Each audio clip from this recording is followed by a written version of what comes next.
ये देखिए प्रधानमंत्री अंदर मौजूद है, अब से थोड़ी देर पहले ही वहां पर गए। राख की ढेर से खड़ा हुआ है ये नालंदा का नया विश्वविद्यालय। एनडीए की सरकार बनने के बाद प्रधानमंत्री अब देश को ये बड़ी सौगात देते हुए निर्माण में प्राचीन नालंदा विश्वविद्यालय का निर्माण, आपको बता दें साल 427 में सम्राट कुमार गुप्त ने कराया था। दुनिया भर में बौद्ध धर्म का सबसे बड़ा शिक्षा का केंद्र ये उस वक्त रहा था। यहाँ देश दुनिया के तमाम हिस्सों से लोग पढ़ने आते थे। करीब 10,000 छात्र इसमें पढ़ते थे। उनको पढ़ाने के लिए 1500 शिक्षक उस वक्त वहां पर मौजूद थे। साल 1193 में दिल्ली सल्तनत के शासक कुतुबुद्दीन ऐबक के सेनापति मोहम्मद बिन बख्तियार खिलजी ने आग लगाकर इस विश्वविद्यालय को जला दिया था। इस यूनिवर्सिटी की लाइब्रेरी में इतनी किताबें थी कि समझिए आप 3 दिनों तक आग धधकती रही। आज ये नालंदा खंडहर के रूप में जाना जाता है और यूनेस्को की विश्व धरोहर सूची में भी ये शामिल है। और आज एक नया इतिहास यहां पर लिखने के लिए प्रधानमंत्री पहुंचे हैं। नालंदा विश्वविद्यालय की सौगात, नया परिसर बनकर तैयार है। प्रधानमंत्री थोड़ी देर में इसका उद्घाटन करने वाले हैं। 40 कक्षाएं होंगी, 2 शैक्षणिक ब्लॉक हैं। कुल बैठने की क्षमता लगभग जो नया परिसर बन रहा है उसमें 1900 है। 300 सीटों की क्षमता वाले 2 सभागार होंगे। इसमें लगभग 550 छात्रों की क्षमता वाला एक छात्रावास भी होगा। इसमें अंतर्राष्ट्रीय केंद्र, 2000 व्यक्तियों तक की क्षमता वाला एम्फीथिएटर, फैकल्टी क्लब और खेल परिसर समेत कई अन्य सुविधाएं भी यहां पर दी गई हैं। ये परिसर एक नेट जीरो ग्रीन कैंपस है। यानी तमाम खासियत से शशि ये अपने आप में कई खासियतों को लेकर है, जो इतिहास भी दिखाता है, जो ये दिखाता है कि भारत किस तरह तरक्की की दिशा में आगे बढ़ रहा है।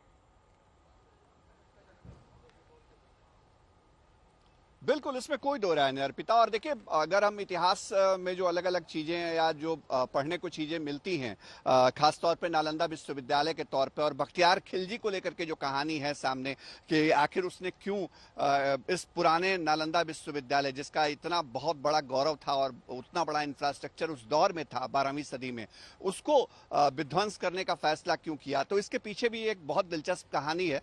उस कहानी को थोड़ा जान लेना जरूरी है। कहा यह जाता है, जो इतिहासकार अलग अलग जगहों पर चीजें मिलती हैं उसके मुताबिक, कि बख्तियार खिलजी एक बार बहुत बीमार पड़ा था और उसकी तबीयत ठीक नहीं हो रही थी। तो उसने अपने जो भी उसके साथ तुर्की से आए हुए दूसरे मेडिकल के जानकार थे, उनका जब असर नहीं हुआ, उनके ट्रीटमेंट से वो ठीक नहीं हुआ, तो अंततः इसी नालंदा, मतलब इसी प्राचीन नालंदा विश्वविद्यालय के एक औषधीय जानकार को सामने लाया गया और बख्तियार खिलजी ने यह शर्त रखी कि अगर वो ठीक नहीं होगा तो इस औषधीय जानकार, इस वैद्य को सजाए मौत दे दी जाएगी।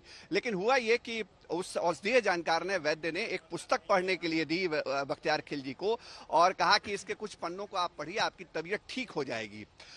हुआ भी ऐसा ही। उस पुस्तक को पढ़ने के बाद बख्तियार खिलजी की तबीयत ठीक हो गई और शायद ये बात भी बख्तियार खिलजी को नागवार गुजरी कि इतना हाईटेक उस दौर में कैसे नालंदा विश्वविद्यालय हो सकता है और ऐसा ट्रीटमेंट जो सिस्टम है वो बाकी उसके जो साम्राज्य के लोग थे वहां पर क्यों नहीं है। और इसी बात से उसने आदेश दिया कि इसको जला दिया जाए, इसको खत्म कर दिया जाए। लेकिन दिलचस्प कहानी ये है अर्पिता कि उस दौर में ये कहा गया और बाद में भी ये कई जगहों पर पढ़ने को मिलता है कि जो औषधीय जानकार, जिस वैद्य ने उनको पुस्तक पढ़ने के लिए दी थी बख्तियार खिलजी को, उसने तमाम जो पेज या पन्ने बताए थे पढ़ने के लिए उस पर औषधीय लेप चढ़ा दिए थे। और बख्तियार खिलजी जब उसको पढ़ रहा था तो वो बार बार अपनी उंगली से उसको आगे बढ़ाता था पन्ने को और उसे अपनी जीभ पे लगाता था और फिर दूसरे पन्ने को पलटता था।